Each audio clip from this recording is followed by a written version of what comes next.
Gefechtsstation! Greetings, folks. AnIolairGhorm here with a replay in the Tier 5 German light cruiser, the Königsberg. We are in an epicenter match on Big Race.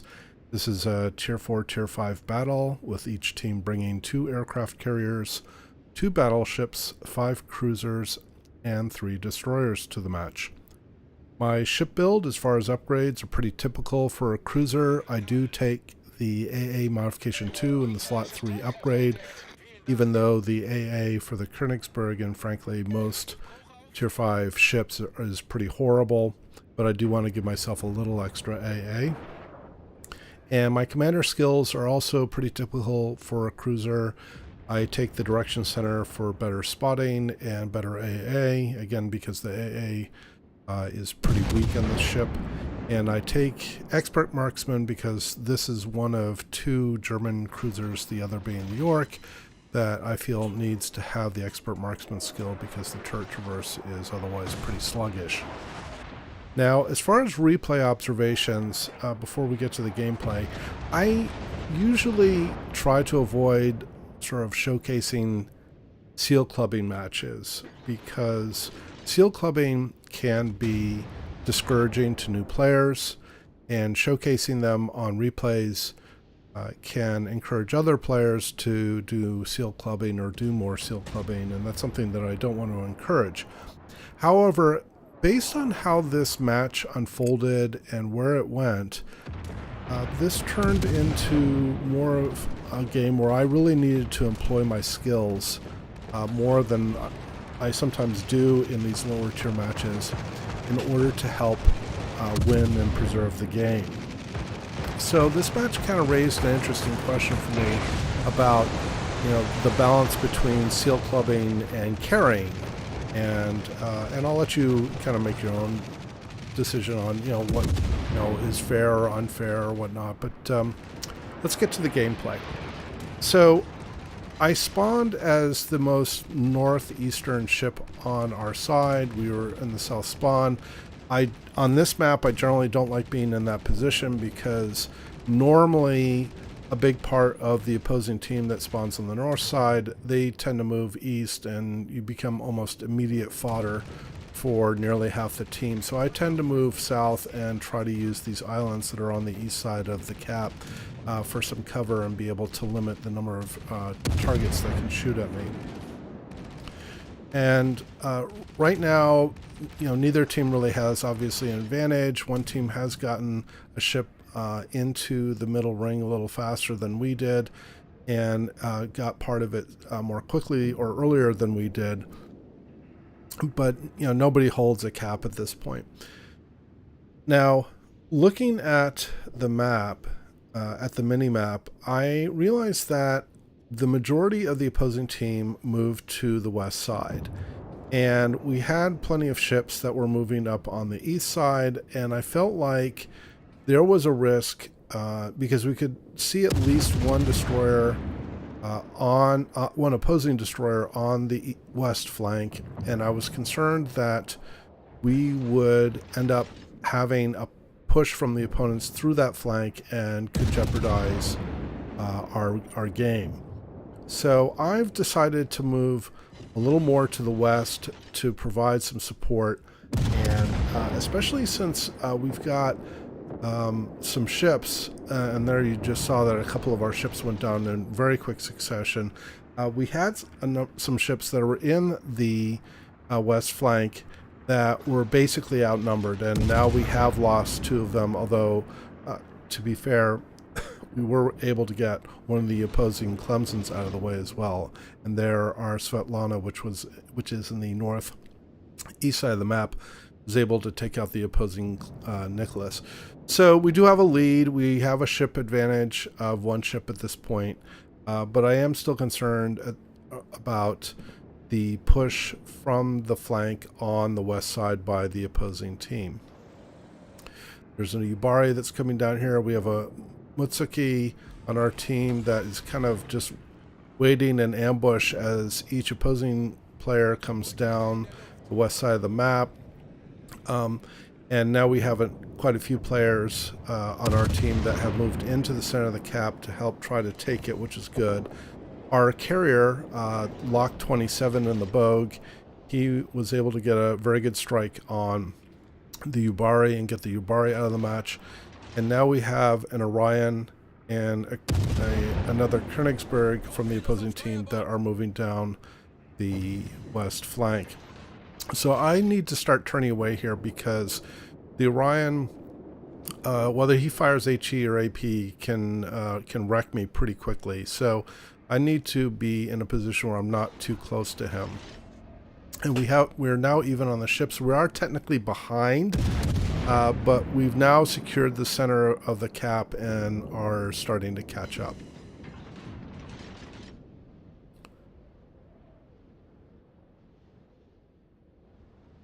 So at this point, I'm mainly going to kite away and put fire on the Orion.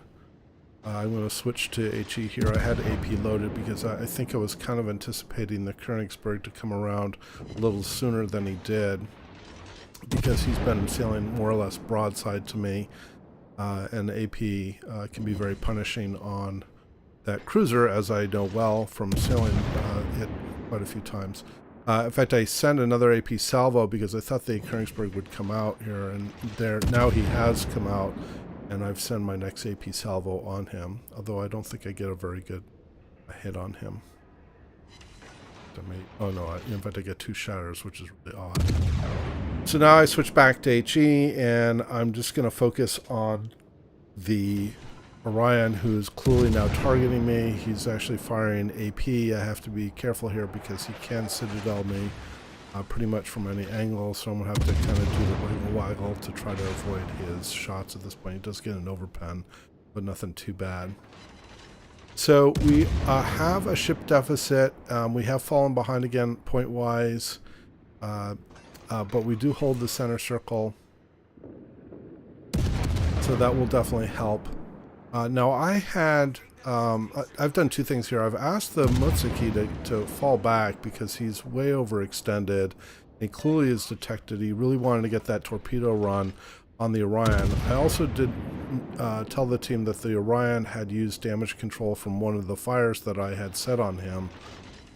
And again, our aircraft carrier, Lock 27, acknowledged, and so he clearly knows that the Orion is vulnerable in terms of taking dot damage at this time. So he's the Bogue is going to put a drop on him as well.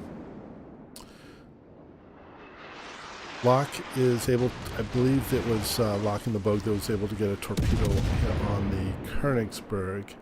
And I think he was, yeah, and he also got a bomb drop on the Orion. So the Orion's now burning out. I'm going to cease firing on him because I know he's dead, or I knew that he was going to die. And so I'm going to turn my attention to the Königsberg. If you notice in the middle of the map, we are losing control of the center. So the T-22 on the opposing team has moved into the center of the cap to take it. Once I get this Königsberg down, and the Königsberg runs aground here, so I'm going to finish him off over the next salvo or so. But once I get the Königsberg out of the way, I'm going to move into the middle of the cap because I need to find and take out the T-22. I have a hydro ready to go, and our Jean Wei looks like he's more interested in doing carrier hunting, and our Kaiser is completely vulnerable because he has both a destroyer that he cannot see, and he's also a prime target for the carriers because he's next to an island, and that really limits his maneuvering options when there's a drop. In fact, the Bogue on the opposing team just took out our Dunai, and we are now behind again, both in terms of ships, but also in terms of cap control, and now we've lost the Kaiser as well. So now there's 4 of us, the 2 carriers on my side, myself, and the Jean Wei, which is now trying to close in and do some carrier hunting, but I believe he is spotted by the Texas on the opposing team, and I now have become detected. So I know the T-22 is still presumably somewhere in the center cap, and I'm going to go hunt him. Now I've written in the chat that I would like the carriers to find the DD so I can help hunt him down and get him out of the match. And you'll also notice that my priority target was detected and then went to 1 and then went back to just detected without a numeral. And that's often a key sign that a destroyer has targeted you with his guns and then switched to torpedoes and then switched back to guns. And so, and then there he is. In fact, he did send one set there that I can see, and there's the other set. So he sent both sets of torpedoes, and my planes are actually the ones that are lighting up the destroyer at this point. He is making the mistake, in my opinion, of firing. He should be focusing on avoiding taking damage and getting back into cover and not keeping himself lit up. My other concern at this point is I hunt down the T-22 here. In fact, there goes the Janway. The Texas was able to get a detonation on him.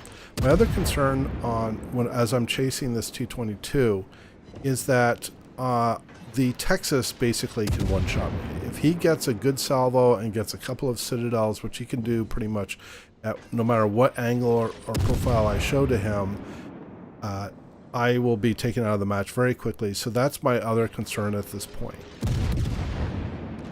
There is a set of torpedo bombers that are now coming in to drop on me. I'm forced to turn and keep my bow on them so I can try to minimize any torpedoes that I might take. But this is going to put me broadside to the Texas. And clearly, I believe he is the one, or I thought he was the one that was targeting me. I do take one torpedo on the bow. I do avoid the torpedoes from the T-22.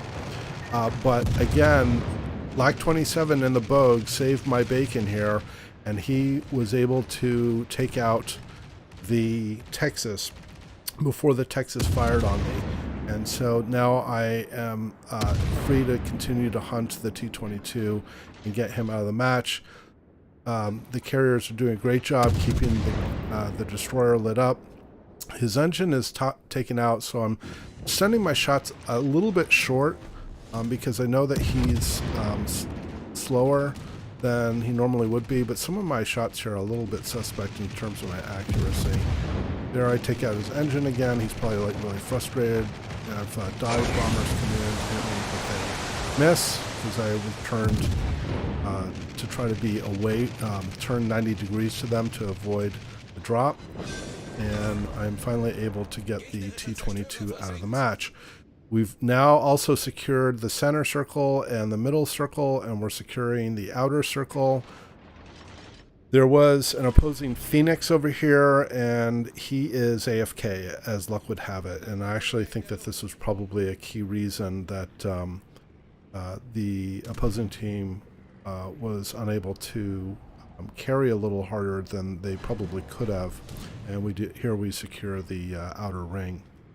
At this point, my planes light up the Phoenix. I had put up the planes not only to spot the Phoenix, but also to give me some additional AA, since for sure the carriers will now be focusing me.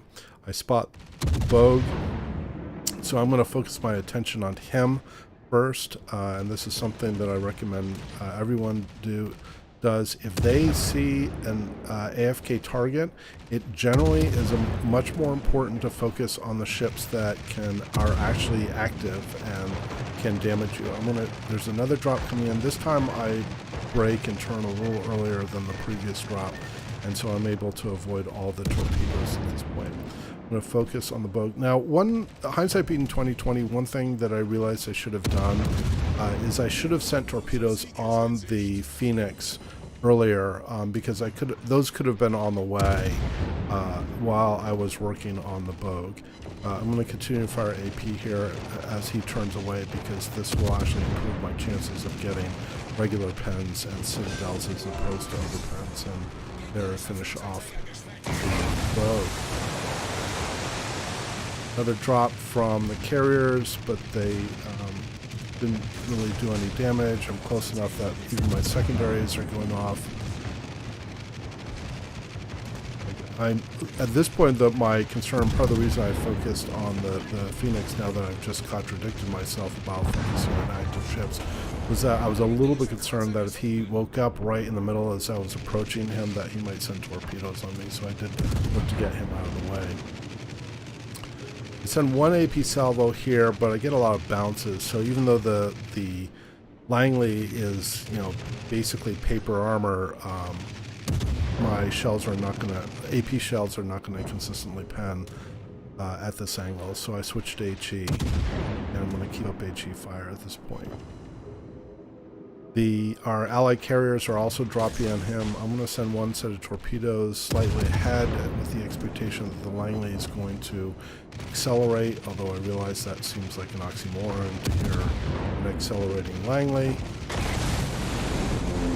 There, he does successfully get a drop on me. He's going to try to get a drop here with torpedoes, but his angle, how he approached me, is not very good. Plus, I think fighters in the area scattered his drop. And I'm able to get the Langley down. That earns me Kraken Unleashed and ends the match. So, very good match for me, certainly. And again, a big shout out to LAC-27 and our allied Bogue, who was really crucial in keeping things spotted and taking out that Texas at a really crucial moment. So thanks to him or her. And I hope you enjoyed this replay, and leave your comments below. And as always, I hope to see you out there, and I wish you happy sailing.